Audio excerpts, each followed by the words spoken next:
Dr. Argie Ellen Wilson joins us. She is a family and relationship therapist and author of the book, Courageous Conversations Connect. Dr. Argie, we had such a great time with you the first time in Inside Story. We brought you back. Oh, it's good to be here, Matt. Thanks for having me. Great to see you. You're in your office there in Winfield. Tell me, for one thing, Dr. Argie, where is everyone at right now? Oh, listen, Matt, I love your title, Get Your Head Right. Get your head in the game, if you will, because sometimes we need a checkup from the neck up. And I've got to tell you, my families, my young people, they're struggling. We're all struggling with this new norm. So even when you think about, like, how do you reset? How do you create a new paradigm shift? I say in the Courageous Conversations Connect, you got to have like 5 A's. Really focus on accepting that we are not where we used to be. We're in this new norm. Reset, then adjust. Adjust to the new expectations, if you will, so that you can recalibrate. Then adapt. When you adapt, you begin to develop new strategies, new techniques, new skills for this fall quarter, because we want to kill it. We want to win, right, in terms of managing all of this, but it's a lot. Then we can appreciate how far we've come. But we've got to acknowledge that we need a new attitude in order to get through. Also, I would say some of the parents are struggling with this online learning with their students. They're still at home. There's some practical things that you can do. Create a new schedule for yourself. Sit down with your kids and say, look, we've got to do something a little bit different. Purge your workspaces and then talk about when you're going to have your break times, when you're going to have your work times. Get some air, right? Go out there and take a little bit of a break, if you will, so that you're not sitting at your desk the whole time. And then breathe. Embrace change. Most of us don't like change, but we need to embrace it. And I got to say also, kids need structure, predictability, and consistency. So if you can provide that even when they're home, that's a good thing. Let's go back to March. That was when all these shutdowns began. That's when things really raced forward and we suddenly realized we are in the midst of a massive world pandemic. And during that time, you and I probably were like, well, if we can only get through maybe the next 3 months or 4 or even 6. It's been 6 months, Dr. Argie. How do you get over the fact that your expectations that things would be back to normal by now is not going to happen? Yeah, when we talked back in March, we all thought that this was going to be over pretty soon, and we were going to kind of buckle down and we were going to grow through it, if you will. And then now we're at 6 months and we're still here. So it can be a little bit disappointing. We've got to really reevaluate again how far we've come. We've got to figure out how we grow through to the next quarter, if you will, going into the fall, getting your head in the game. And then we've got to just appreciate that. I say in Courageous Conversations Connect, there's a pathway forward, but you've got to take into consideration resetting your mindset with intentional thoughts from the inside out. So have a safety care plan, have a self-care plan, have a relational care plan. Understand that change happens. And what we resist are the things that we stay paralyzed in, the things that we stay stuck in. So don't resist it, move forward and grow through it, not just go through it.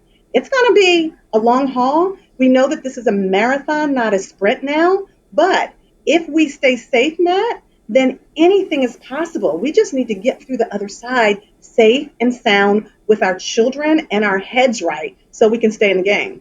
Some of the national headlines are really depressing, with Americans battling each other over race, over politics, over how to repair the economy, how to get through the pandemic, what are the right things to do. What do you say to an individual who sees all this going on, all this chaos, and just feels completely helpless? Well, what I say to most folks is that, helplessness can be a state of mind. We're all stressed out, right? Cut ourselves some slack, right? When I say slack, I mean, how are we showing up? That's the acronym for slack. Then how are we listening, learning, and leading? How do we acknowledge what we did well and what we didn't do so well? And then how do we commit to the long haul so that we can then move forward being kinder to one another? I found that, light overrides darkness every time. And so think about the changes and moving to a place of success. Adapt to new roles. Most of us don't want to adapt to new roles. And when we talk about, quite frankly, Mac, the social equity inequities that are happening, the racial injustices, the police brutality that we're seeing, manage that. Be the concierge of your own life by managing the videos that you're taking in, manage the news that you're taking in, process that with someone, and even, quite frankly, seek help. It is okay to seek help from a therapist, from a spiritual advisor, from even a confidant, because we do have to talk about these things. We have to externalize our emotions, because I always say, if we don't feel, then we cannot heal. And we cannot heal what we don't reveal. So taking care of our own mental health this fall means that we have to process what we're going through so that we can heal through it and be better, not bitter on the other side. Dr. Argie, SEMrush is a data analytics company, and just yesterday sent us a release claiming divorce-related searches on the internet are up 11% compared to last year. And you yourself told me that you still see patients, although virtually, and your business is good, unfortunately. How do you think the pandemic is impacting marriages and just flat-out relationships? You know, it's really hard when we talk about relationships, because I always say, Matt, that the extent to a healthy relationship is not how well we do when things are good. It's how well we do when things are not so good. If your communication wasn't good, if your commitment wasn't good, if your ability to compromise wasn't good, if you didn't have a great connection from the beginning, then now that we're layered with the pandemic, two pandemics, quite frankly, COVID-19 and systemic racism around Black Lives Matter and social injustice, that's going to create a wedge in that relationship. And what I would say is that, yes, the divorce rate is up, depression is up, violence is up. And what we want to do is we want to acknowledge all of those things, acknowledge that we might be struggling and that we may need a little bit of help. It's okay to ask for help. Ask for help, get the help that you need, even in a therapeutic intervention, maybe even your spiritual advisor or somebody that, you feel strongly that could be helpful and positive and create that positive energy. And then don't blame or displace onto the other person simply because you're not feeling well. You got to talk this stuff out so that you don't act it out. And for those people that are really struggling in relationships, one of the things that I say is that you've got to look inward. You cannot help someone else if you're not able to help yourself. So understand where you're struggling first, then begin to process all those things. Journal so that you can externalize those emotions, and then begin to have what we like to call the courageous conversation. If you're holding on to all of that negative energy, then that relationship is going to suffer, whether it's your children, whether it's your partner, whether it's your parents. And the truth is that sometimes we displace on the people that we're closest to. And so try to not do that, and then work towards building together so that you're stronger on the other side of this than weaker. The Black Lives Matter movement is almost mainstream in many ways, and so many people's eyes have been opened up to all the things that you have known for so long. And that's encouraging, but at the same time, when you lift the lid and you see all of the discrepancies in every single metric, it almost brings you back to the moment where there's just so much to do too. So how do you resolve that?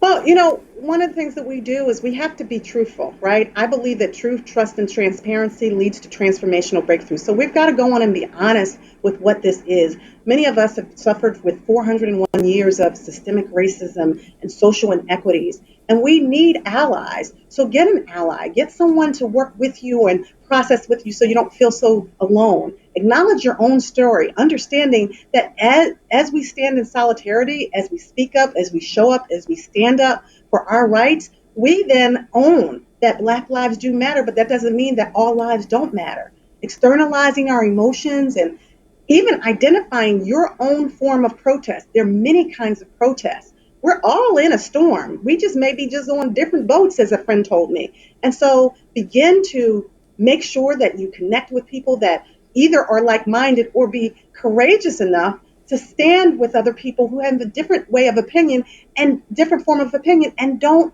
participate in the cancel culture.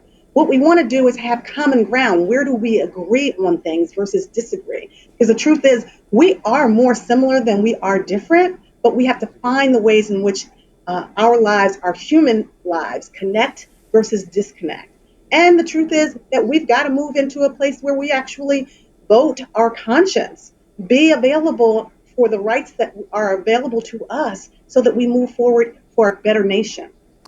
We all want to get to shore, right? I like your boat analogy, Dr. Argie. I was speaking to Brian Tierney, who is a panelist on Inside Story, and he mentioned that, you know what, it's okay to admit that your own mental health is not good sometimes. And that shows a lot of strength sometimes. And you know what? I'll admit, I've woken up in the middle of the night sometimes and I'm like, please just let this be a dream.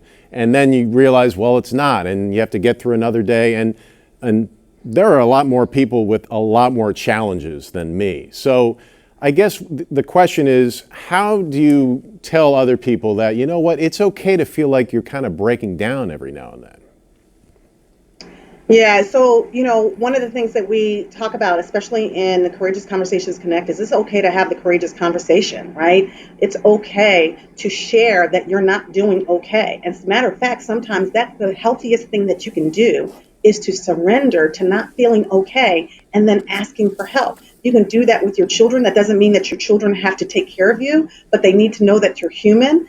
It also means that you then accept that there is work to do. We've got to roll up our sleeves, do the work on our mental health that is not separated from our physical health, and then seek people that can help to support us. Stay connected, get outside fresh air, talk about what you're experiencing, go back to the basics, level up on your technology. I know that we're kind of all in this Zoom space together, but level up on the technology so that you can connect with the people that will help you.